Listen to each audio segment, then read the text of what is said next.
Olá, um saravá muito fraterno a todos e a todas. Sou o Pai Caetano de Oxóssi e estamos aqui no terreiro de Umbanda Luz, Amor e Paz, cabana do Pai Tobias de Guiné.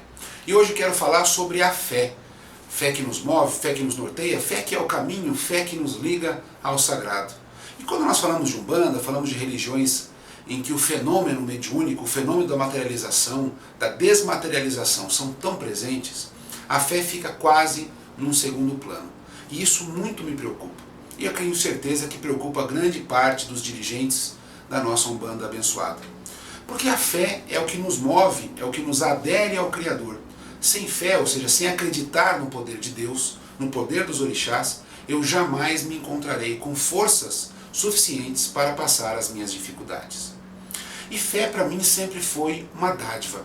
Eu olhava, me perdoem, eu olhava a fé das pessoas, e geralmente as pessoas mais humildes, que não tinham nada para comer, e elas tinham uma fé inabalável, e eu falava assim, puxa, eu queria ter essa fé. Eu queria ter essa fé. Eu pedia, Deus, por favor, me dê fé. Deus, por favor, me dê fé. Até um dia em que uma entidade, um preto velho, Pai Tobias de Guiné, se aproxima de mim e fala na minha mediunidade, filho, fé não é dádiva. Fé não é presente.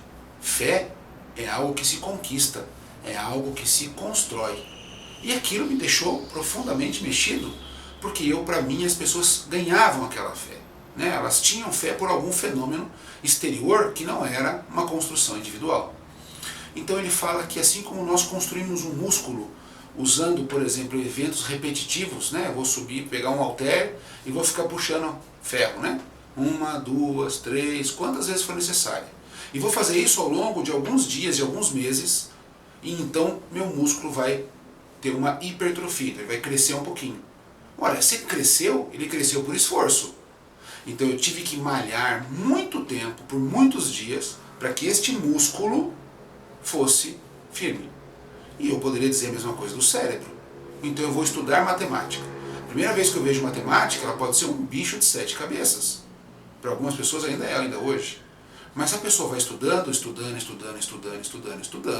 ela vai treinando o cérebro dela a ter um pensar da lógica matemática, e então a matemática começa a ficar mais fácil, mais palatável para ela. Então, se a gente perceber, na nossa vida, nós treinamos para sermos pedreiros, treinamos para ser eletricista, treinamos para sermos médicos, para sermos tudo. Mas quando se fala em espiritualidade, o treinamento parece que tem que desistir. De alguma forma, na Umbanda, as pessoas falam assim, eu sou médium, agora já estou perfeito, desenvolvido, recebo a entidade e todos os problemas se resolverão. Isso é uma mentira que eu não sei quem um dia pode ter contado. Quem de nós não foi treinado? Eu vou dar um exemplo de uma mediunidade, de um médium do que eu tenho um profundo apreço, que é um médium chamado Chico Xavier. O Chico diz uma história que ele andava pelo fundo da sua casa, num pequeno jardim, e o Emmanuel, por exemplo, começava a jogar palavras que ele não conhecia. E falava uma palavra, eu não vou nem pensar em outra palavra, mas uma palavra difícil, né, auspicioso. E ele falou, mas eu não sei o que é auspicioso. Ele falou, vai buscar. Então o Chico podia ir lá estudar auspicioso. Daqui a pouco vinha uma frase com palavras difíceis. E isso aconteceu durante anos para que o Chico fosse capaz de construir essas 400 obras psicográficas da sua mediunidade ao longo dos seus 60, 70 anos de produtividade. Imaginem assim, se nós estamos falando de um médium que, sem dúvida nenhuma, é o médium que mais traz na literatura espiritualista livros psicografados, o que dirá de nós? Percebemos nós que Jesus foi 30 anos treinados para no 30º ano ser batizado em João Batista e então ser revelado a sua missão de luz na Terra. E ele passa 3 anos entre nós, iluminado. 30 anos de treino, 3 anos. Isso nós estamos falando de uma vida. Quantas encarnações aconteceram para que esses espíritos chegassem no momento de luz? Mas nós, de uma forma muito infantil, acreditamos que, de repente, pau, ficamos ótimos, ficamos excelentes, temos uma fé inabalável, uma mediunidade incrível. E nesse aspecto, quando eu me entendi que eu deveria treinar, eu pensei, tudo bem, meu pai, mas como é que eu treino a fé? Como é que eu treino a fé? Porque eu sempre quis e quero, e busco incessantemente que eu tenha uma fé inabalável. Porque a fé é algo que me dá a força da vida. E eu sempre quis ter força da vida. Então o meu pai Tobias me faz um treino. Ele começa a pedir para eu apreciar as coisas boas da vida. De como Deus exerce de uma forma tão linda e natural, coisas boas e belas o tempo inteiro. Então em cada lugar que eu ia, é como se houvesse uma chamada, eu olhasse para aquele lado, era uma flor que estaria começando a desabrochar. E aquilo era um evento tão simples e tão bobo, entre aspas, que até aquele momento eu não apreciaria.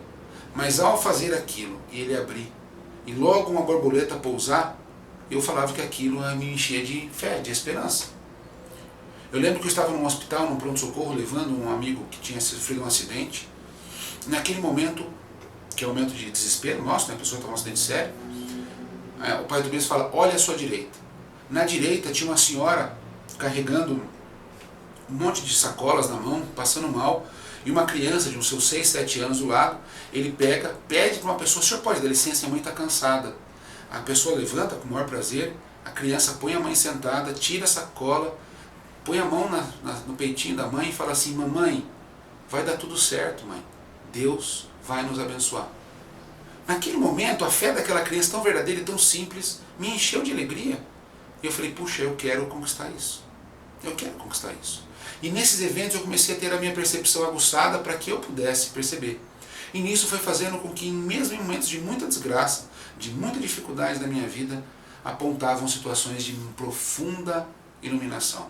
Tanto para mim, quanto para aqueles que me circundavam. E então eu comecei a construir dentro de mim o papel da fé. Eu lembro uma situação em que eu fiquei sem emprego, e que um amigo meu, agnóstico, materialista, falou, Caetano, eu vou te falar uma coisa, você não vai acreditar, mas sabe o que eu olho para você, o que me vem na minha cabeça? Eu falo, não. Ele falou assim, Deus provê. Eu comecei a dar risada, e no outro dia eu rezei muito e falei, Deus provê. E Deus me proveu com um emprego melhor do que eu estava, numa situação em que eu era parecido. E aí eu comecei a perceber que a minha fé estava condicionada a eventos bons. Naquele momento eu falei assim, peraí, eu só tenho fé porque Deus me deu alguma coisa? Então eu tenho que ganhar como uma criança que ganha uma bala, um presente para fazer um evento que é minha obrigação.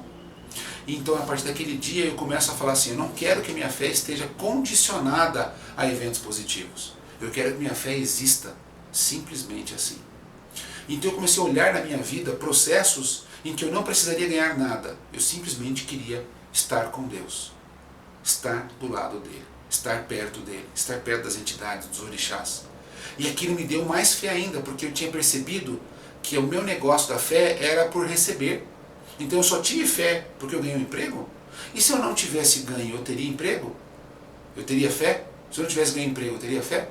Aí me lembrei lá de trás, dos momentos em que eu visitava algumas favelas e olhava para aquelas mulheres, especialmente as mulheres, e via nelas uma fé inabalável. Filho, não tenho o que comer hoje, não tenho o que comer à noite. Meus filhos vão chegar e não tem nada para comer. Mas eu tenho fé que tudo vai dar certo. Eu tenho fé que isso é para uma aprovação. Eu tenho fé que tudo vai dar certo. Que fé era aquela?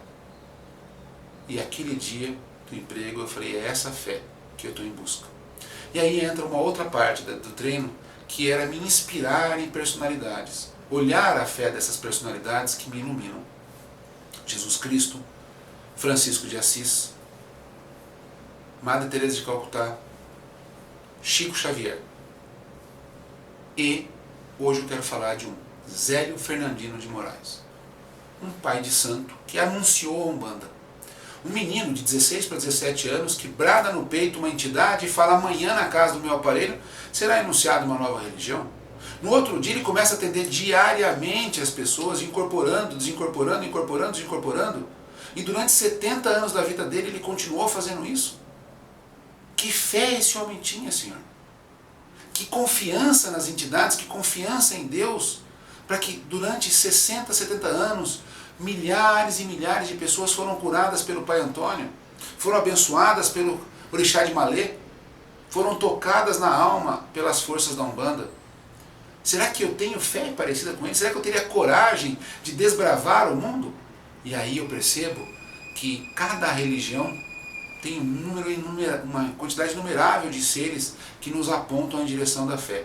Então que a gente possa buscar esses exemplos, ir atrás da nossa fé, construir a fé em nossos corações para que ela fique inabalável.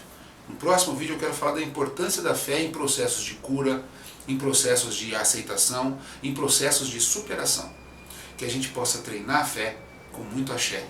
Um abraço fraterno e até a próxima oportunidade.